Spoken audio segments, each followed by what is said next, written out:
Hello friends, welcome to my channel Basumati creation. Comment reply session 141तम अध्याय को आपण मानक स्वागत। एही अध्याय रे आपण माने पचारिथिबा प्रश्न गुडी विषय रे आमे आलोचना करिबा, तेणु आपण माने वीडियो को स्किप न करी शेष पर्यंत देखंतु। आजिर वीडियो रो प्रथम प्रश्नटी हैला, दीदी मु झारसुगुड़ा डिस्ट्रिक्ट रु म्युनिसिपालिटी एरिया पई जॉब बाहरिले कहिबे प्लीज। देखंतु आपण झारसुगुड़ा रु मो चैनल रो वीडियो को देखुछंती, तेणु आपण को बहुत बहुत धन्यवाद। आपण जो पचारिछंती म्युनिसिपालिटी एरिया रे जो जॉब बाहरिले जणेबे बोली, मु जेतेबेले म्युनिसिपालिटी एरिया रो जॉब गुडी विषय रे जानिबी ताले मो वीडियो मो चैनल माध्यम रे आपण मानकु जणेबी। चैनल टी को प्रथम थर पई देखुथिले सब्सक्राइब कर नियंतु एवं पाखरे थिबा घंटी चिन्हटी को टिपी ऑल बटन को प्रेस कर दियंतु, ताहले आपण माने मोर आगामी वीडियो रो नोटिफिकेशन ठीक समय रे पाई परिबे। नेक्स्ट प्रश्नटी हैला, दीदी आम इसी मेंबर माने 2023 फेब्रुआरी जाए सैलरी पाइछंती। आम एमबिका दीदी कहउछंती 18 जण पई सैलरी आसुची, सेथि पई हमर 35 जण इसी मेंबर 2023 जाए सैलरी होउची। दीदी ए कोन ठीक? देखंतु आपण जो कहिसंती फेब्रुआरी 2023 बोधे आपण एटा फेब्रुआरी 2024 पर्यंत दरमा नैछंती, काहे कि ना फेब्रुआरी माने फेब्रुआरी 2023 परे मध्ये इसी मानकर पारिश्रमिक बाबद को टंका आसीछि। तो निश्चित भाव में आपण माने फेब्रुआरी 2024 पर्यंत आपणकर पारिश्रमिक नैथिबे इसी सभ्य माने। आपणकर एमबिका दीदी जहा कहिसंती ताहा ठीक, काहे कि ना गोटिया जीपीएलएफ को 20,000 टंका ही आसुछि, जोथिरे कि हमर विशेष करी जदि 18 जण इसी थिबे ताहले जे कि से माने ठीक भाव में प्रेसिडेंट सेक्रेटरी 2000 एवं इसी माने 1000 टंका पुराना हिसाब रे कहूची। नुआ हिसाब रे तो परे आ टंका आसीनी, खाली एरियर पाइछंती। पुराना हिसाब कथा मु कहूची। तो सेथिरे जदि 18 जण इसी थिबे ताले प्रेसिडेंट सेक्रेटरी 2000 एवं इसी माने 1000 टंका लेखा पाइथांती। जेहेतु आपणकर 35 जण इसी अछंती, सेथि पई आपणकर सेही 20,000 टंकाटी को भाग करिके प्रदान करा जाय थाए। भाग करिके देला बेल को मध्य मार्च पर्यंत टंका आसीथिला, किंतु से भाग करिके देला बेल को से टंका को भाग करिके जेहेतु एते जण अछंती बहुत कम करिके भी तो देई हुए नै, तो सेथि पई बोधे आपणकर फेब्रुआरी 2024 पर्यंत आपण पारिश्रमिक पाइछंती। आगामी दिन मानकरे कोनोसी जीपीएलएफ को इसी मानक टंका सेमती आसी नाही, जेते बेले आसीबो ता परवर्ती पर्याय रे पुणी आपण माने पाई परिबे। एबे तो बढ़ीची, बढ़िला हिसाब रे जदी आसीला ताहले आपण माने पाई परिबे। किंतु आपणकर एमबिका दीदी आपनको जो कथाटी कहिसंती 18 जनकर पई आसुची ताहा संपूर्ण भाव रे ठीक कथा।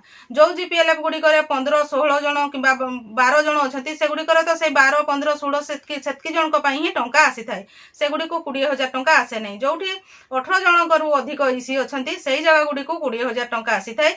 सेही 20,000 टंकाटी को तांकर जीपीएलएफ रो जते जन इसी सभ्य अछंती समस्तक मध्य रे समान भाव रे बंटा जाय थाए। एम्ति कि ब्लेजर पई जो टंकाटी आसीथिला सेही टंकाटी को मध्य समस्तक मध्य रे बंटा समान भाव रे बंटा जायथिबो निश्चित भाव रे। नेक्स्ट प्रश्नटी हैला, दीदी हमर सीएलएफ जणे इसी बाहरी गले आउ जणे इसी रही हेबो कि नाही एबेकार गाइडलाइन अनुसार? देखंतु एबे सेमती किछि नुवा गाइडलाइन आसी नाही, पूर्वरु जहा गाइडलाइन थिला सेही गाइडलाइन ही अछि। आगु को जदी आउ किछि गाइडलाइन आसे ताहले मो चैनल माध्यम रे आपण माने जानि परिबे। एइथिरे जो कहिसंती गोटिए सीएलएफ रो जदी जणे इसी सभ्या बाहरी जाउछंती ताहले आपणकर जीपीएलएफ रे बाकी केते जण इसी अछंती ताहा देखिबा को पड़िबो। जदी आपणकर जीपीएलएफ रे 11 जण रु अधिक इसी सभ्या अछंती ताहले आपणकर जीपीएलएफ ऊपर निर्भर करे जे से माने आउ जणे इसी सभ्या को नूतन भाव रे रखिबे कि नाही। आपणकर जीपीएलएफ रे देखंतु गोटे जीपीएलएफ गठन हेबा पई 11 मिनिमम 11 जण इसी सभ्य आवश्यक होइथांती, ताठारु जेते अधिक हेले मध्य चढ़िबो। जदि आपणकर जीपीएलएफ रे चाहिबे जे जणे बाहरी गला ता बदले रे सही आंचलिक मंचरु सिलेक्शन करिकि जणे इसी को रखा हबो बोली ताहले रखि पारंती। नहले जदि 11 जण करू अधिक इसी सभ्य अछंती ताहले जीपीएलएफ जदि चाहिबेनी ताहले सही जति संख्यक कम संख्यक इसी मानकु नै कि ही जीपीएलएफ चलिबो। नेक्स्ट प्रश्नटी हैला, दीदी इलेक्शन पूर्वरु सीआरपीसीएम सिलेक्शन हेइछि, नोटिस मरा जाइथिला किंतु डॉक्यूमेंट वेरिफिकेशन हेइ नाही, तेबे केमिति कोन हेबो प्लीज रिप्लाई। देखंतु आपण कहउचंती सिलेक्शन हेइछि, डॉक्यूमेंट वेरिफिकेशन हेइ नाही। प्रथम रे डॉक्यूमेंट वेरिफिकेशन हुए तापरे जाई कि सिलेक्शन हुए। सिलेक्शन हेइ सारला परे डॉक्यूमेंट वेरिफिकेशन हुए नाही। जेतेबेले आपण एडवर्टाइजमेंट बाहरी थिबो डॉक्यूमेंट पो देइथिबे तापरे डॉक्यूमेंट वेरिफिकेशन हेबो तापरे जाई कि सिलेक्शन हुए। निश्चित भाव रे आपण खाली जो सिलेक्शन हेइछि जो कहिसंती सेटा बोधे आपण माने आवेदन करथिबे फॉर्म अप्लाई करथिबे डॉक्यूमेंट वेरिफिकेशन हेई नथिबो तो सेटा आपनकर ब्लॉक रो जे ब्लॉक अधिकारी अछंती सेमानक सहित जोगाजोग करंतु जे सेही सिलेक्शन केबे हेबो बा सेही जेबे आपण माने आवेदन करथिले सेही आवेदन हिसाब रे हेबो कि पुणी आउ थरे फॉर्म पडिबो तेटा आपनकर ब्लॉक रो जो सिलेक्शन कमिटी ता सेही ऊपर ही डिपेंड करे जे आपनकर सिलेक्शन टी किपरि भाबरे हेबो। नेक्स्ट प्रश्नटी है दीदी सीआरपी रो मीनिंग कौन कहतु सीआरपी मानकु ओडिया रे गोष्ठी सहायिका कहती सीआरपी रो फुल फॉर्म है community resource person community mobiliser जो सीआरपी माने गोटे आंचलिक मंच रे 5 रु 15 टी एसएचजी को लेकिन जो आंचलिक मंच गठन होता है से जड़े जड़े सीआरपी सीएम काम करथांती सीआरपी सीएम माने एसएचजी मानकर समस्त प्रकार आर्थिक अनार्थिक समस्त प्रकार कार्य को करिथांती तापरे आपण जो खाली सीआरपी कहले बोधे एटा सीआरपी सीएम रो मीनिंग पचारछंती जदी खाली सीआरपी रो मीनिंग पचारछंती ताले विभिन्न प्रकार हमर 4 प्रकार सीआरपी अछंती जेमति सीनियर सीआरपी ई सीआरपी आई सीआरपी सीआरपी सीएम जदि एई को सीआरपी सीएम कोन करंती ताहा जानिबा पई चाहुचती मो चैनल रो different type of CRP CM रो वीडियो अछि ताले आपण देखंतु आपण जानि परिबे। नेक्स्ट प्रश्नटी है आंचलिक मंचर प्रेसिडेंट सेक्रेटरी को दरमा हेबो कि दयाकरी कहिबे देखंतु एबे पर्यंत आंचलिक मंचर प्रेसिडेंट सेक्रेटरी मानक पई दरमा विषय रे किछि गाइडलाइन आसी नाही आगो को जदी आसीबो ताहले वीडियो माध्यम रे मु आपण मानक जणैबी जदी आंचलिक मंचर प्रेसिडेंट सेक्रेटरी भितरु के जीपीएलएफ रो इसी सभ्या थिबे ताहले जीपीएलएफ रु से तांकर मीटिंग फी एवं एफटीए बाबद को थिबा टंका पाई परिबे। नेक्स्ट प्रश्नटी है दीदी कृषि मित्र और प्राणी मित्र हेबा पई की योग्यता दरकार 10th फेल आवेदन करि पारिबे कि प्लीज टिके रिप्लाई दियंतु देखंतु पूर्वरु जो कृषि मित्र प्राणी मित्र रो गाइडलाइन थिला सेही गाइडलाइन हिसाब रे कृषि मित्र बा प्राणी मित्र हेबा पई 10th पास करिथिबा आवश्यक थिला तेनु पुराना गाइडलाइन रे जहा थिला मु ताहा कहिली 10th पास करिथिले जाई कि आपण माने कृषि मित्र एवं प्राणी मित्र पई आवेदन करि पारिबे किंतु नुवा गाइडलाइन सेमते किछि आसी नाही आगामी दिन मान करे जदी नुवा गाइडलाइन किछि आसीबो सेथिरे क्वालिफिकेशन जहा थिबो सेही हिसाब रे ही सिलेक्शन करा जिवो।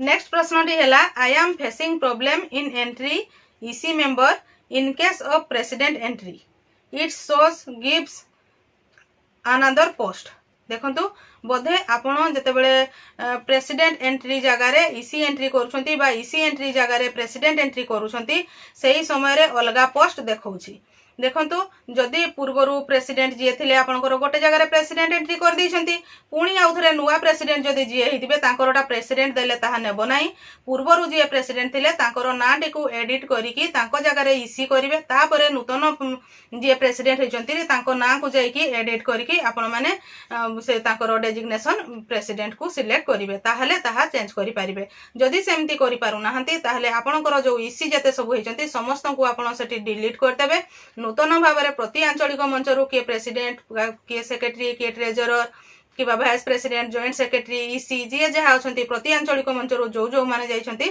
सेमान को ठीक भाव में जदि आपण ता पुणी थरे ऐड करि नेबे ताहले ताहा ठीक भाव में ऐड हबो। नेक्स्ट प्रश्नटी है आंचलिक मंच रे 5 टंका लेखा जमा करा जिवो कि सेमिति किछि एबे नुआ रे होइछि कि देखंतु आंचलिक मंच रे 5 टंका संचय करिबा पई सेमिति किछि नुआ नियम नाही किंतु जो आंचलिक मंच रे सेही 5 टंका संचय करूछंती ताहले बहुत भलो कथा काहे कि ना आपनकर आंचलिक मंच रो फंड्स टी बढ़िबो ता सहित सेही आंचलिक मंच रे शामिल थिबा एसएचजी जते बेले आंचलिक मंच रो बाहरी जिवे से देउथबा संचय टंका को पुणी थरे रिटर्न नै जिवे बा तांको पुणी सेही जो संचय टंका से एसएचजी टी देइथिबो सेही टंका टी एसएचजी बाहरी गला बेलको से एसएचजी को प्रदान करा जाय थाय सेमिति किछि स्पेसिफिक गाइडलाइन नाही जे आंचलिक मंच रे संचय आदाय करा जिवो जीपीएलएफ रे संचय आदाय करा जिवारो गाइडलाइन रे अछि।